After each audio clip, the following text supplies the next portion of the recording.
Dear students, our today's topic is regarding blood groups.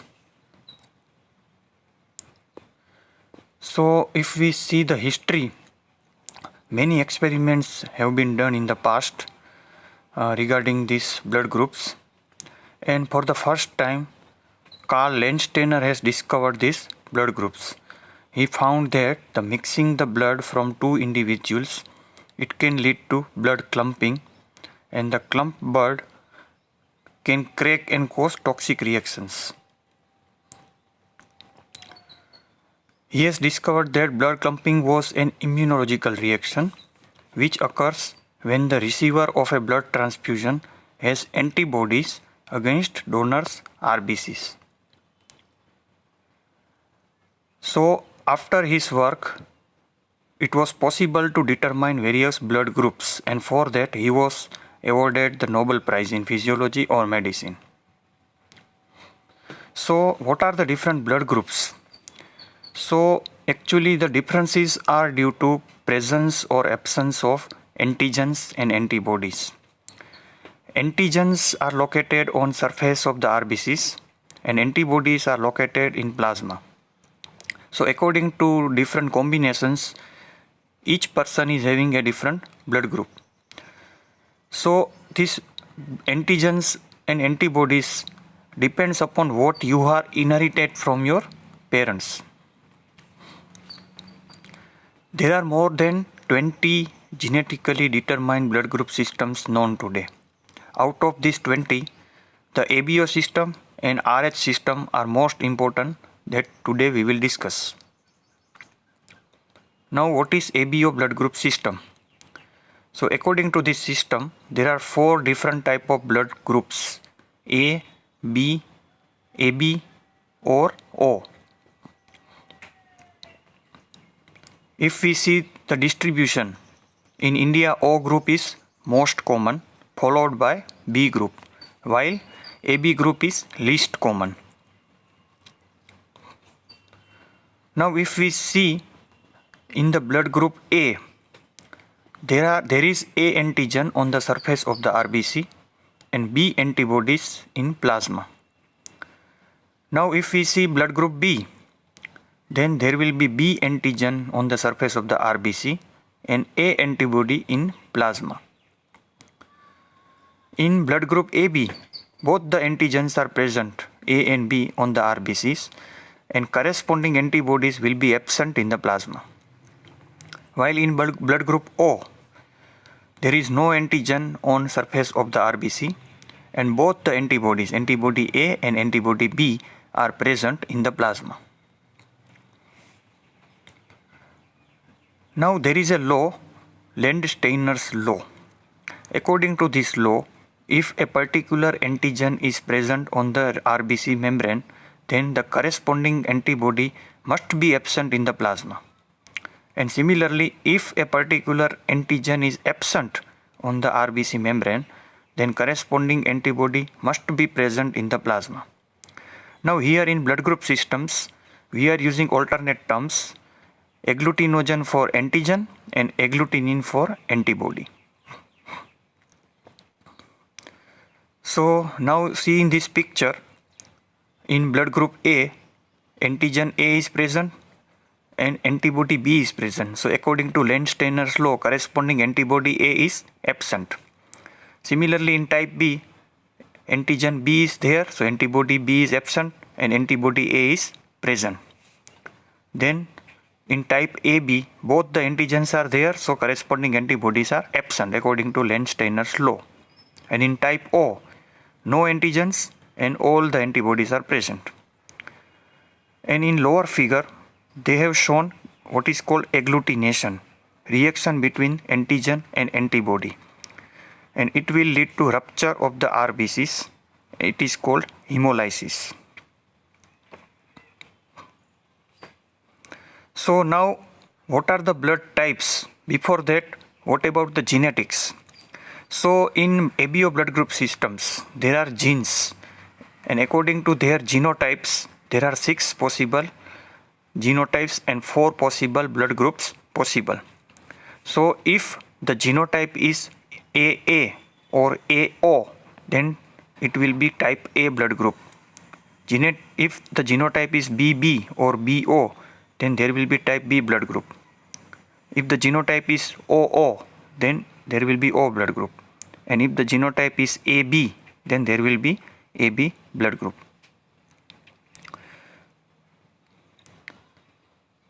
Now this gene in ABO system is autosomal gene. It is located on chromosome number 9. A and B blood groups are dominant over O blood group, and when A and B both are present, they are co-dominant. Now each person has 2 copies of the gene. One is from mother and one is from father, which is called genotype. Now what is co-dominance? So if any person is inherited one A group gene and one B group gene, then their RBCs would have both A and B blood group antigens, and these alleles were termed as A, which is produced the A antigen, and B, which has produced the B antigen, and O, which was non-functional and produced no A antigen or no B antigen.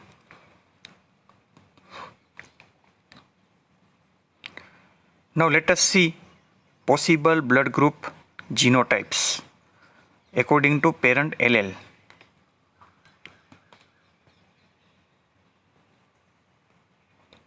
So if you have received A from mother and A from father, then your genotype will be double A. Similarly, there are 9 possible combinations are shown here, different type of genotypes. Now if you have a blood group A, then it is now clear that you have an antigen A on RBCs and antibody B in plasma. Now you may have genotype either double A or A and O, because this is dominant gene. Similarly for B, you will have either double B or BO. If you have AB blood group, then there is no antibodies, only 2 antigens, and genotype will be AB. Similarly, in O blood group, genotype will be double O.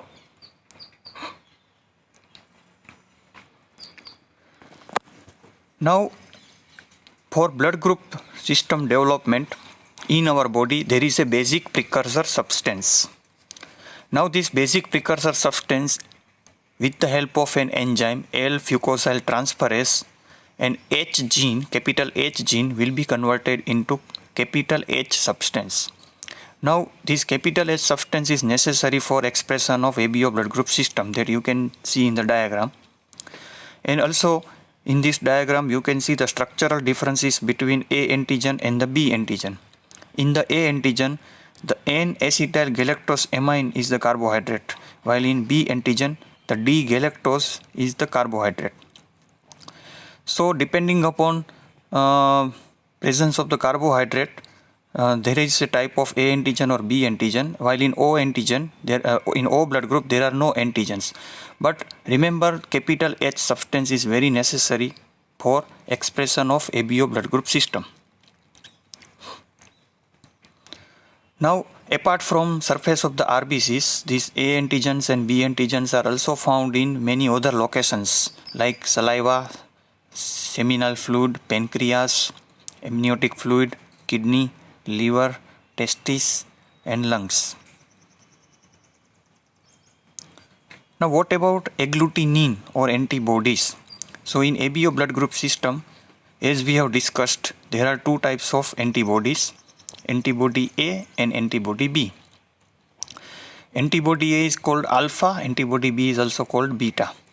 Now antibody A has 2 subtypes, alpha 1 and alpha proper.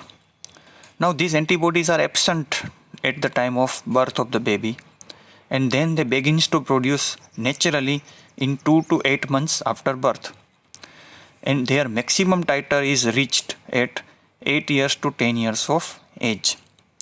They cannot cross the placenta because they are of IgM type, and they are called cold antibodies because they act best between 5 degree to 20 degree Celsius temperature.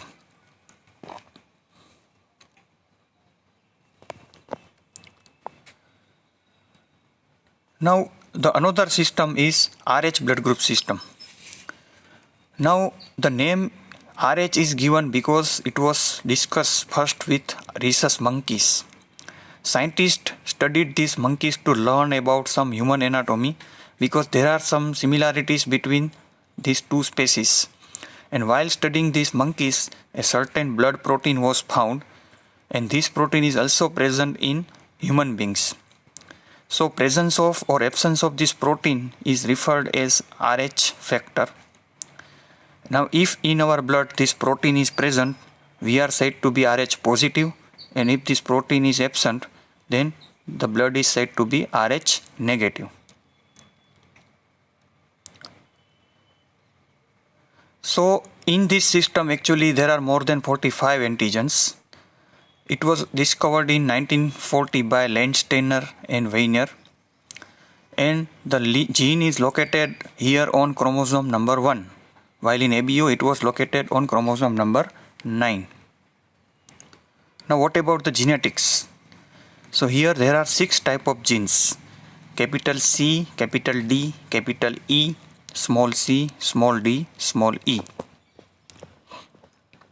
Most common is capital D, which is called Rh factor. It is a dominant gene, while small d is a recessive gene. So in these 3 genotypes, person will be Rh positive because of dominant gene, while in small d persons, this type of genotypes, there will be Rh negative blood group. Now in our population, most of the persons are Rh positive at 85%, while 15% of the population is Rh negative. So now after studying both the blood group systems, anybody may have one blood group out of these 8 blood groups: A, B, AB and O, and in both there are subtypes Rh positive and Rh negative. Now what about the antibody in Rh system? Here the antibody is IgG type, which can cross the placenta. And these antibodies are not naturally producing antibodies. It is only and only produced when person is exposed to Rh positive blood. And it takes about 2 to 4 month time to reach significant titer. And these antibodies are called warm antibodies because they are best reactive at body temperature. Now there is an important applied aspect in Rh blood group system, which is called erythroblastosis fetalis. Another name is hemolytic disease of the newborn. Now in the first diagram, you can see there is a Rh positive baby in Rh negative mother. So what happens? Baby's blood may come in contact with maternal blood. Then in the second diagram you can see maternal blood will develop anti-Rh antibodies. These antibodies will circulate in maternal blood. Now during the next pregnancy, if again the baby is Rh positive, then this anti-Rh antibody may do hemolysis of baby's RBCs, and this condition may lead to erythroblastosis fetalis. See placental circulation. On one side there is maternal tissue, on another side there is fetal tissue. Now there is crossing of antibodies because these antibodies are IgG type, which can cross the placenta. You can see development of antibodies, Y-shaped antibodies, and then crossing of these antibodies across the placenta, and antigen antibody reaction in the last diagram in the fetal blood, which may lead to hemolysis of fetal blood, and it will lead to various complications. So what are the clinical features? Due to hemolysis of these RBCs, person will develop jaundice and anemia. There will be hepatomegaly and splenomegaly because excessive production of the RBC will occur. Now why this condition is called erythroblastosis fetalis? Because Due to rapid production of the RBCs, many early forms of RBCs, including the nucleated blastic forms, will be found in the circulation. Therefore, this type of name has been given. Then Icterus gravis neonatorum. Icterus is the word for jaundice. Now this is a pathological jaundice. Unlike physiological jaundice, this will occur immediately within first 24 hours of the birth. Then hydrops fetalis. There will be edema of generalized type due to excessive hemolysis of RBCs. Then sometimes in excessive accumulation of the bilirubin, this bilirubin will precipitate in basal ganglia of the brain, and this condition is very critical, and this condition is called kernicterus.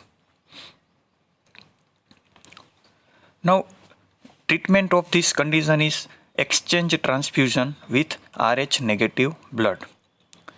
So, baby's blood will be replaced with Rh negative blood frequently, and it should be continued for 1.5 months or so. So what will happen? The anti-Rh antibodies that baby has received from the mother will be destroyed. Now, how to prevent erythroblastosis fetalis? For that we have Rh immunoglobulin, which is also called anti-D antibody. It should be given at 28 to 30 weeks of pregnancy to Rh negative mother who has just delivered Rh positive baby, or who are about to deliver Rh positive baby. So either we can give this antibody at 28 to 30 weeks or immediately after the birth, and it will give protection during the second pregnancy. Mostly during the first pregnancy there will not be any issues because these antibodies will take some time to develop. Now, what is the mechanism of this Rh immunoglobulin action? It will attach to D antigen sites on Rh positive fetal RBCs, and it will interfere with immune response.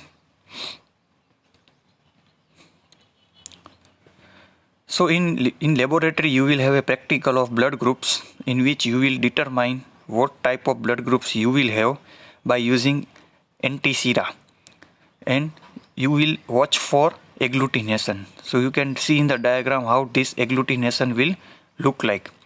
So in the first row in the blood sample you can see the agglutination is visible in anti-A and anti-D. So your blood will be A positive. In second row you will see agglutination in anti-B and anti-D. So your blood group is B positive. Then in third you can see agglutination in all the three. So your blood group is AB positive. While in the last there is no agglutination found. So your blood group is O negative.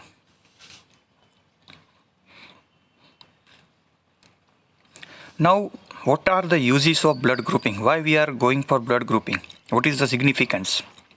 So first is very much clear that when we need to transfuse the blood from one person to another person, we need blood grouping. Then hemolytic disease of the newborn, just we have discussed Rh incompatibility cases. In that cases we require blood grouping. Then in paternity disputes, nowadays we have very good DNA test, so no issues. But by this blood group system, sometimes we can rule out that some person may not be the father of this particular child, because now we are knowing the genotypes of blood group system. Suppose any child is having blood group O, and if any person is having blood group AB claiming that this is mine child, then you can rule out that you cannot be the father of this child because the genotype of this child must be double O. So you are AB, so you cannot transfer O to your child. Then sometimes in medical legal values, for example at the crime scenes, if any blood spots are found, then whether it is human blood or not, whether it is blood or not, that information can be retrieved by using blood grouping. Then knowing susceptibility to some diseases. According to few studies, gastritis is more common in O blood group systems. Gastric carcinoma is more common in A blood group systems, like that. So many diseases are more common in few blood groups.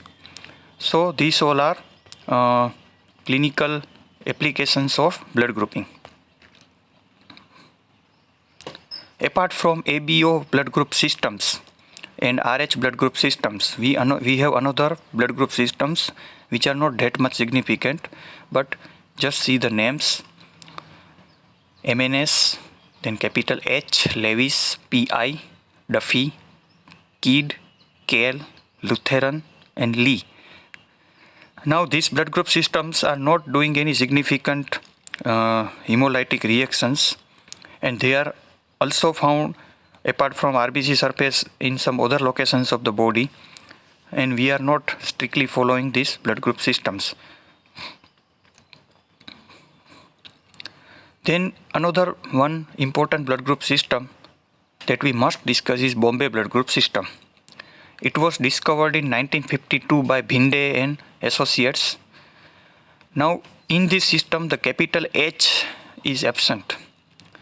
So during routine test we will have picture of O blood group, but the serum will contain anti-A, anti-B and anti-H antibodies, and this type of person must be given only Bombay blood group.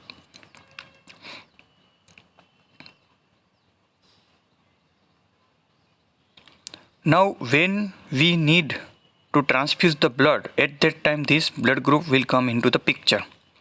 Suppose during any trauma, accident, surgery, we need to give blood transfusion.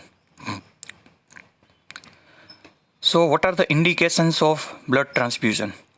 One is acute blood loss, then in chronic anemia, bone marrow problems, purpura, clotting disorders, surgery, burns, thalassemia, sickle cell anemia. In all these conditions we require transfusion of the blood.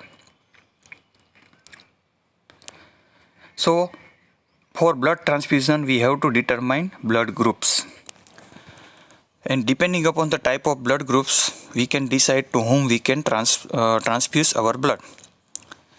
So O blood group is having no antigens on their surface of the RBCs, so they are called universal donor. They can donate their blood to any person. While AB blood group system, they are called universal recipient because they don't have any antibodies in their plasma, so they can receive any type of the blood. Now let us discuss one by one. So if your blood group is AB, you will have A antigen and B antigen. You don't have any antibodies, so you can give the blood to AB. Now you are universal recipient, so you can receive blood from any of the 4 blood group types. If you have A blood group, there will be A antigen, there will be B antibody. Now you can give this blood to either A or AB because AB is universal recipient. And you can receive the blood from A or O because O is universal donor. Similarly for B blood group, antigen is B, antibody is A. You can give blood to B and AB, and you can receive the blood from B and O. Then comes last O. There is no antigen in presence of A and B antibody. You can give blood to any of the blood group because you are universal donor, and you can receive the blood only from O blood group.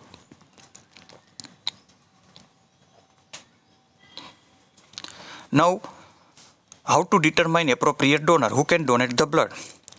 So these are the criterias. Age will be 18 to 60 years of age. Weight should be more than 45 kg. Person should be willing to donate the blood. Hemoglobin should be at least 12 gram percentage in female and 13 gram percentage in male. And patient should not be suffering from any blood-borne diseases like HIV, hepatitis, malaria, etc. Now if by chance mismatch blood transfusion occurs, then what are the hazards? What are the clinical features? So it will lead to febrile reactions like fever and shivering. Then due to rupture of the RBCs, hemoglobin will come out, it will enter into the urine and it will lead to hemoglobinuria. There will be jaundice due to excessive hemolysis and excessive bilirubin production. Then acute renal failure may occur because this hemoglobin will precipitate in the kidney tubules and there will be release of toxic chemicals due to hemolysis, which may lead to renal vasoconstriction, and there will be circulatory shock. All these three conditions may lead to acute renal failure. Then, due to excessive hemolysis of the RBCs, potassium will come out and it will lead to hyperkalemia. Then, at the local site, at the puncture site, there will be chances of thrombophlebitis. Then, there will be chances of air embolism due to accidental entry of the air into the circulation. Few persons will develop allergic reactions. Then, due to massive blood transfusion, sometimes circulatory overload may happen. Then, transmission of the diseases like hepatitis, HIV, and malaria. So, these all are the hazards of mismatch blood transfusion. Now, what is cross matching? So, it is the must thing before getting blood transfusion. There are two types of the cross matching, major and minor. In major cross matching, donors' RBCs are checked against recipient's plasma. And in minor cross matching, donors' plasma are checked against recipient's RBCs. Now, why it is called minor? Because donor's plasma having very less amount of the volume, it will be diluted in patient's blood. While RBCs are very important because they carry antigens and they will circulate in blood for many days. Now, how to collect the blood? So, at a time, not more than 350 ml should be collected. Mostly we are using antecubital vein in front of elbow joint. Usually it will take around 10 minutes to collect this much amount. It should be mixed with 50 to 70 ml of anticoagulants. After taking the blood, the subject should be monitored for at least half an hour, and patient should be advised not to donate the blood for next 3 months because our RBC's lifespan is 3 months. Now, after collecting the blood will be stored in the blood bank at 4 degrees Celsius, and ideally this blood should be used within 2 weeks. And CPDA solution is used as an anticoagulant, which is called citrate phosphate dextrose solution. During the storage, there are some changes happen in the blood. There will be decrease in the activity of the sodium potassium pump. Cell will increase in the size. Cell will become spherocytic due to decrease in this activity of this pump. Then WBCs and platelets almost disappear within 1 to 2 days, and ATP content in the RBC decreases. So therefore we are adding glucose in storage blood, that is dextrose, to provide some ATP source. Thank you.